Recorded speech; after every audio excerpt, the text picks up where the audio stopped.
YouTube saya. Dan video kali ini aku mau lanjutin krim pasta yang kemarin ya gak. Jadi aku ini tuh kemarin kan sampai 10, sekarang mau lanjutin 11, 12 sampai 18. Oh ya, sebelum mulai ke video jangan lupa di like, share, subscribe follow Instagram aku kalau mau request biar requestin kalau ada subscribe dan mari kita mulai. Jadi yang ke-11 ini aku terbangun di tengah malam karena aku harus buang air kecil. Jadi dia tuh bangun guys di malam-malam mau kencing gitu, mau buang air kecil gitu. Ya biasalah, pasti kalian juga kadang malam-malam tuh kebelet gitu pasti mau ke toilet. Nah aku tuh malam-malam tuh kadang kalau mau ke toilet tuh pasti suruh nemenin, mau jarak di sini sampai sono tuh pokoknya tetap temenin gitu walaupun deket jaraknya. Takut guys, takut gitu loh, entar breakdown aku langsung pergi ke kamar mandi. Oh dia langsung cepet ke kamar mandi gitu karena mungkin kebelet banget gitu ya. Setelah aku kembali ke kamar, aku terdiam karena menemukan diriku masih terbaring di atas kasur. Jadi pas dia balik ke kamar, ternyata dia pas dia balik ke kamar, dia menemukan dirinya masih di kasur. Berarti antara itu yang jalan rohnya atau yang nempel di kasur itu rohnya. Wow, ini kayaknya ini antara orangnya udah istri atau yang ke-12 itu adalah selingkuhan suamiku hamil dan aku berjanji membereskan semuanya. Jadi selingkuhan suaminya itu, jadi aku punya suami kan, udah nikah. Nah suaminya itu punya selingkuhan, galak benar suaminya, jahat benar, suara hati istri gitu. Langsung di Indosiar mbak, canda mbak. Terus habis itu selingkuhan suaminya tuh hamil, wadaw, hamil. Dan dia tuh janji untuk membereskan semuanya, kayak tempat tidurnya pokoknya semua dibereskan gitu loh. Aku minta ia mengajak perempuan itu datang ke villa. Nah jadi guys, dia itu minta selingkuhan suaminya sama suaminya datang ke villanya dia gitu, villa kami. Sementara aku menyiapkan satu lubang kubur di belakang villa. Nah dia tuh nyiapin satu lubang kubur guys di belakang villa itu. Nggak tahu itu lubang kubur untuk kubur orang atau bagaimana, nggak tahu. Semua akan beres pikirku. Perempuan itu cepat mahir saat ku ajari cara menggunakan pistol. Allahu alam. Jadi begini, dia tuh ini antara selingkuhannya bunuh si cewek ini atau ceweknya bunuh balik selingkuhannya suaminya, nggak tahu gue, nggak paham. Pokoknya kalian dengerin aja lah ya. 13. Minggu depan hasil ujian seleksi olimpiade akan keluar. Temanku yang bernama Dina berkata jika hasil seleksi menyatakan dirinya tidak lulus maka hidupnya akan berakhir. Tapi itu hanya omong kosong karena nanti malam entah jadwal kematiannya. Jadi ceritanya gini guys, minggu depan tuh hasil ujiannya tuh keluar gitu. Hasil ujiannya mereka tuh keluar, ujian seleksi olimpiade. Nah temannya dia yang bernama Dina itu ngomong kalau misalnya hasilnya itu nyatain dirinya tuh nggak lulus gitu, maka hidupnya akan berakhir. Jadi kalau misalnya nggak lulus hidupnya akan inalahi gitu, mungkin kayak gitu ya. Tapi katanya tuh cuman omong kosong gitu, kayak cuman bohongan. Soalnya nanti malamnya itu adalah jadwal untuk semua gitu. Jadi nanti malam tuh jadwal kematian. Gila, sadis bener. Seleksi olimpiade nggak lulus inalahi gitu, kayak mana.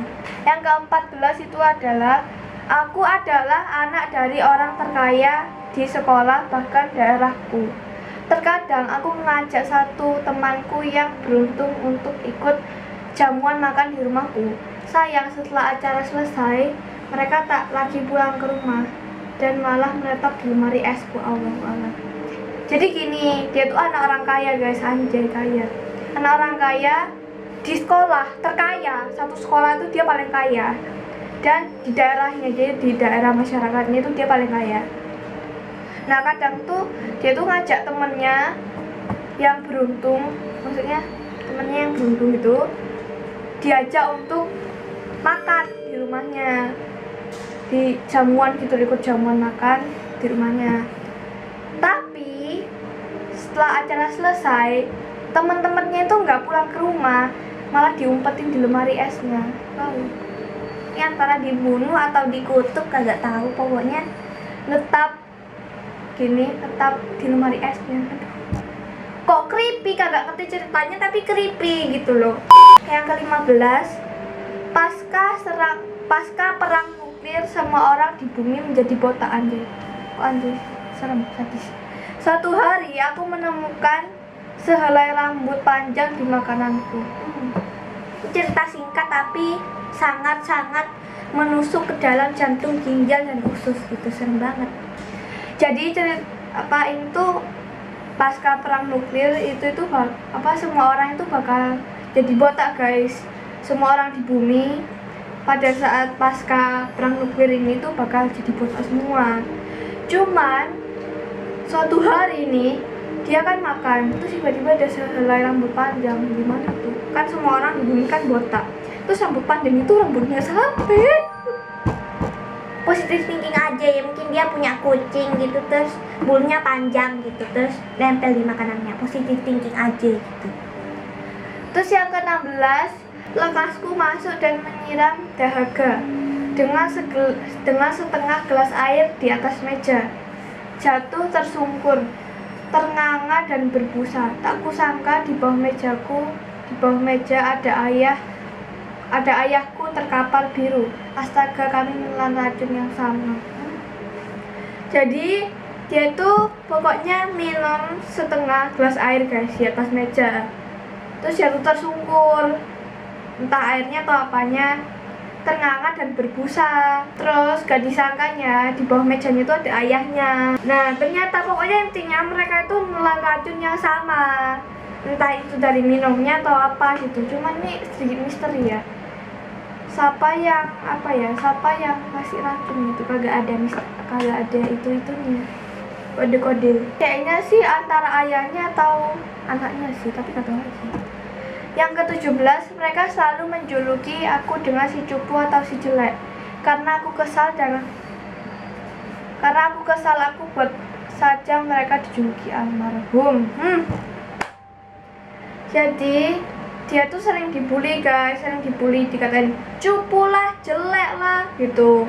Nah karena dia nih gak tahan, kesel ya, pasti kalian pernah lah. Pokoknya kalian bayangin aja lah kalau dikatain kayak cupu, jelek gitu, pasti kan kesel kan, emosi kan, kayak apa salahku gitu kan. Pasti kan gak mungkin lupa ciptaan Tuhan kan. Jadi akhirnya dia bunuh temen-temennya yang ngatain cupu atau jelek gitu. Soalnya dijelasin aku buat saja mereka dijuluki almarhum. Sadis bener, dibunuh langsung. Mamam tuh. Yang ke-18, ini sudah berhasil 100 kali, kata si pesulap meyakinkan si gadis yang dikuncinya di sebuah pemasung kepala. Gergaji mesin pun memotong kayu. Bising suaranya semakin mendebarkan jantung sang gadis. Gelisah menunggu dan darah pun muncrat. Allah! Gergaji menembus leher, membelah kepalanya menjadi dua. Tuh kan berhasil. Jadi pesulapnya itu guys meyakinkan gadis ini, bilang kayak ini udah berhasil 100 kali kok, nggak mungkin bakal salah sulap gitu. Di sebuah pemasung kelapa, mungkin kayaknya sih kayak yang sulap-sulap kotak-kotak hitam sih kayaknya sih. Terus gergaji mesin pemotong kayu itu bising suaranya tuh mendebarkan jantung orang cewek ini, kayak mungkin gitu sih ya. Nah terus habis itu akhirnya saking gelisahnya ya, nunggu darahnya muncrat gitu, gelisah nunggu, dan darahnya akhirnya setelah ditunggu-tunggu tuh muncrat guys. Akhirnya gergaji itu menembus leher dan membelah kepalanya menjadi dua. Allah, kayaknya begini atau begini nggak tahu, pokoknya begitu. Terus si pesulapnya mungkin ngomong tuh kan berhasil. Ini antara si pesulap ini psikopat atau punya dendam gitu ya, kagak tahu, intinya begitu. Oke guys, itu aja dari aku, jawaban dari like and subscribe.